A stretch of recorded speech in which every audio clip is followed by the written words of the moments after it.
dimanapun Anda berada. Selamat datang di podcast Ngobrol Asik Kebangsaan, ASN Berakhlak, ASN Berdampak. Ruang ngobrol santai tapi berbobot, ringan di telinga, dalam di makna. Ketemu lagi bersama saya Ade Wirastuti. Sebelum kita mulai diskusi, izinkan saya membuka dengan pantun terlebih dahulu. Pergi ke kampus membawa pena, tak lupa Cakep. buku dan semangat juang. Beda Cakep. suku, budaya, dan agama, tetap satu Indonesia, kita berjuang. Baik Sobat Podcast, hari ini kita akan ngobrol serius, tapi santai tentang topik yang sangat dekat dengan kita. Bahkan seringkali terasa jauh karena dianggap sekedar hafalan. Ya, kita akan membahas tentang 4 konsensus kebangsaan. Nah, apa-apa saja konsensus kebangsaan itu? Yang pertama, Pancasila, kemudian Undang-Undang Dasar 1945, Negara Kesatuan Republik Indonesia, dan Bhinneka Tunggal Ika. Baik, agar diskusi kita semakin menarik, sudah hadir 2 narasumber yang sangat luar biasa yang tidak hanya berperan sebagai dosen, tetapi juga sebagai ASN yang berwawasan kebangsaan. Baik, yang pertama nih Bapak Abdul Rafi. Selamat datang Bapak Abdul Rafi ya. Bagaimana kabarnya hari ini? Halo Bu Ades, halo Sobat Podcast. Alhamdulillah tetap bersemangat ya, luar biasa. Ya, baik sekali. Dan narasumber kita yang kedua itu adalah Ibu Karina Anisya. Selamat datang Ibu. Apa kabarnya hari ini? Terima kasih, alhamdulillah sehat. Halo semua sobat bangsaan. Ya, baik. Nah, ini saya mau langsung ke Pak Raffi aja dulu ya sebagai narasumber kita yang pertama. Nah, sini saya mau bertanya nih Pak, mungkin bisa menjelaskan terlebih dahulu ya terkait dengan pentingnya 4 konsensus kebangsaan bagi kita sebagai warga negara. Nah, biasanya tuh para sahabat-sahabat podcast kita tuh sangat penasaran seperti itu.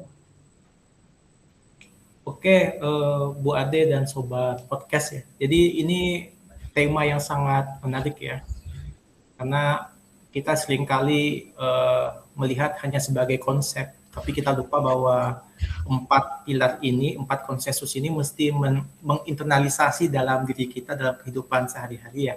Jadi kalau boleh dianalogikakan ya, 4 konsensus ini ya kayak tadi ya, kayak fondasi rumah.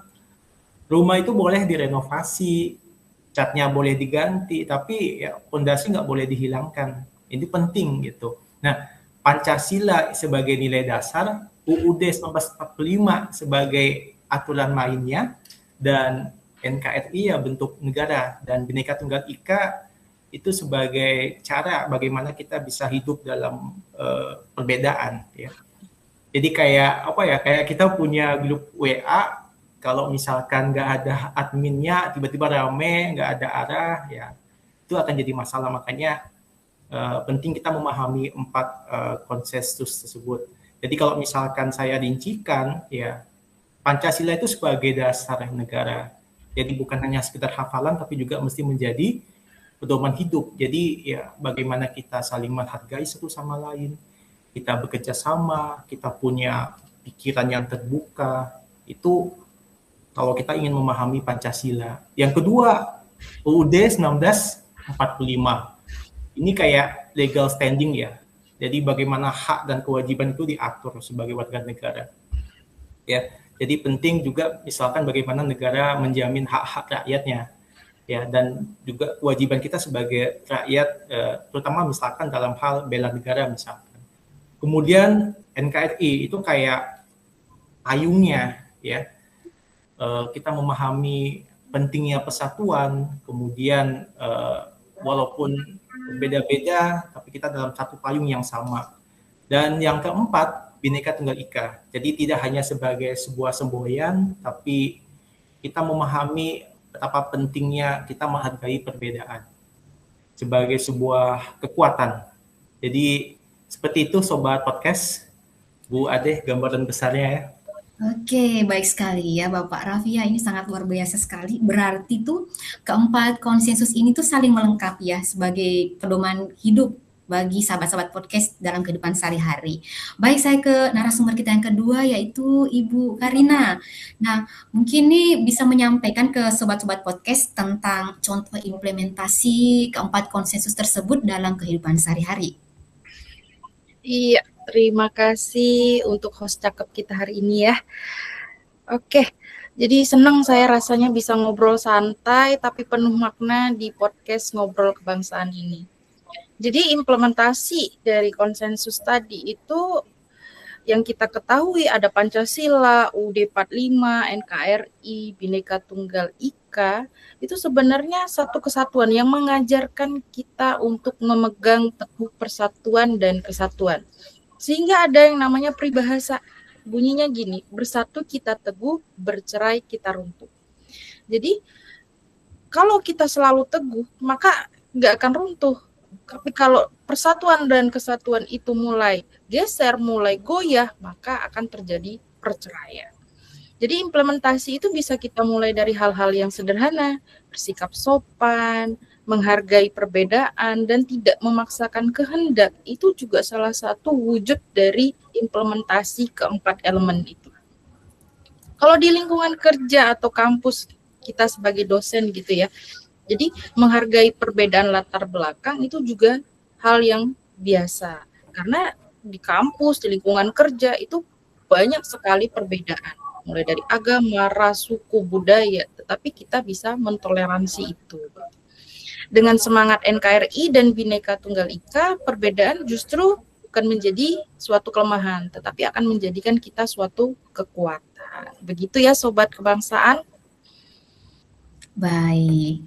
Baik, betul sekali ya Bu ya, ternyata tuh perbedaan itu justru menjadi suatu kekuatan gitu ya. Nah, ini saya balik lagi bertanya ke Bapak Raffi nih, kan Bapak Raffi juga kan seorang dosen ya, dosen ASN. Nah, dalam konteks dosen ASN itu menurut Bapak Raffi itu bagaimana Pancasila dan Undang-Undang 1945 seharusnya dipahami? Ya, saya sangat bersyukur ya bisa menjadi dosen, apalagi hari ini bisa menjadi ASN, itu sebuah hal yang sangat dan patut disyukuri ya. Karena saya menganggap bahwa kampus itu seperti laboratorium kehidupan ya. Jadi kita punya kelas, kemudian dosen itu tidak hanya memberikan konsep ataupun teori, tapi juga ya harus menjadi teladan ya. Jadi kalau bahasa puitisnya kita bicara kampus itu seperti kelas besarnya Indonesia ya. Jadi dosen itu nggak hanya ngajar, ngasih mata kuliah, tapi juga tadi teladan, jadi role model yang diamati juga bukan hanya sekedar knowledge-nya atau ilmunya, tapi juga ya sikapnya gitu kan. Jadi makanya kalau kita ingin memahami Pancasila ya, Pancasila itu kayak kompas. Kompas tuh kan dia nggak ngasih tahu ya belok kanan, belok kiri, pakai apa ya, pakai teriakan gitu kan. Tapi kayak secara otomatis kompas itu akan menunjukkan arah. Mana yang adil misalkan, mana yang manusiawi, mana yang pantas gitu ya. Jadi kita nggak hanya ngasih tahu kalau misalkan silet itu tajam. Karena pasti tajam, tapi kita ngasih tahu bahwa silet ini tajam kalau tidak digunakan dengan baik itu bisa melukai. Jadi itu contoh kalau kita bicara Pancasila.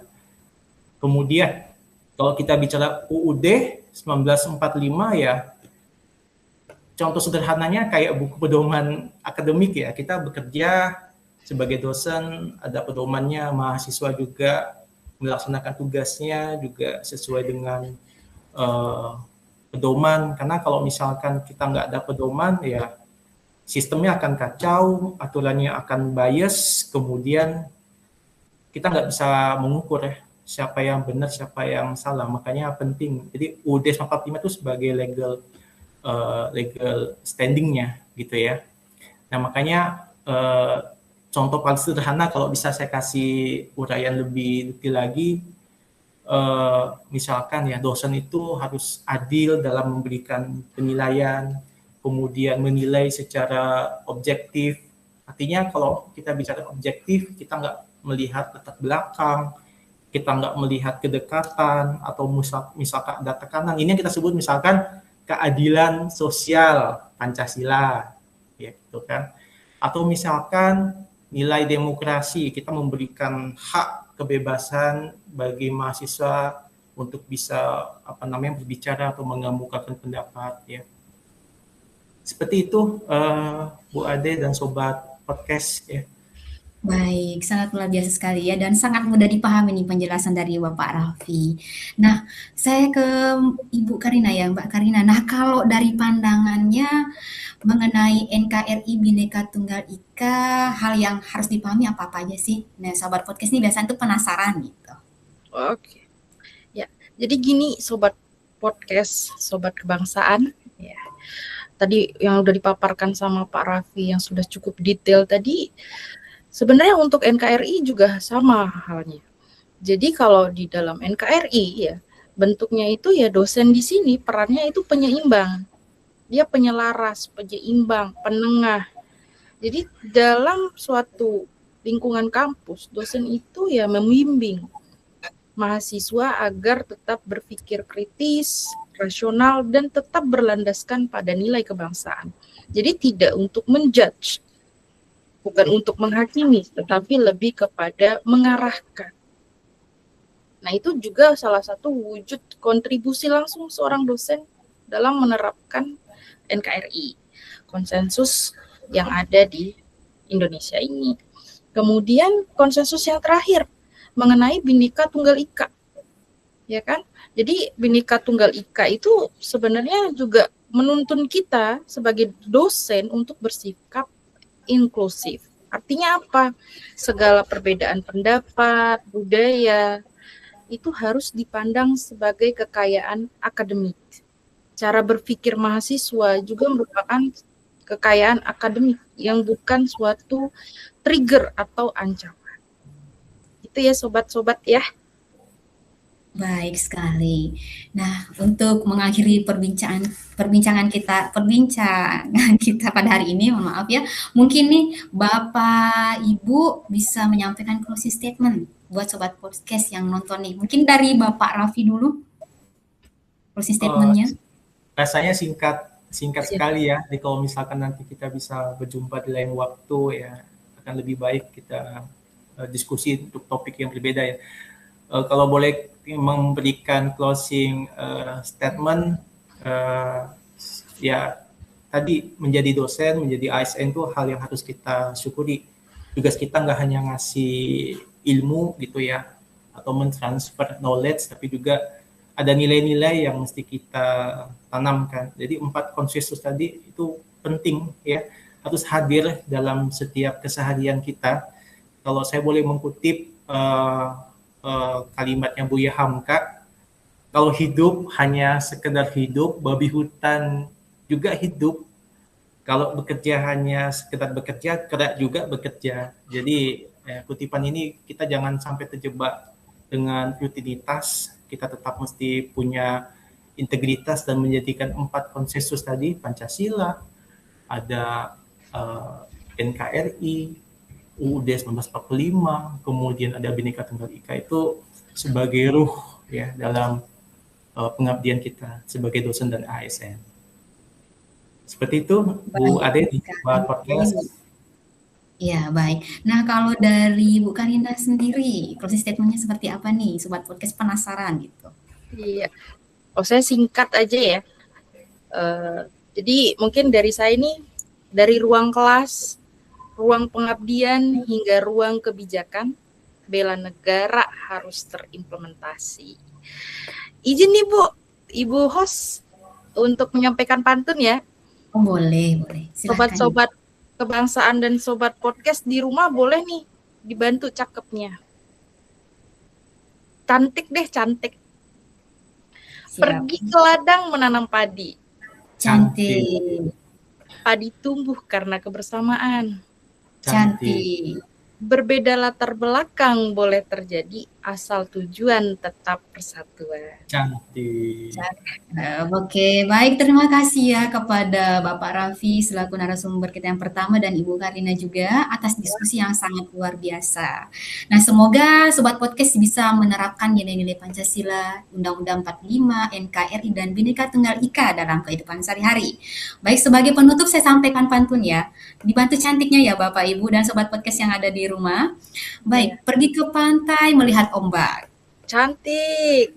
Ombaknya besar namun tetap indah. Cantik.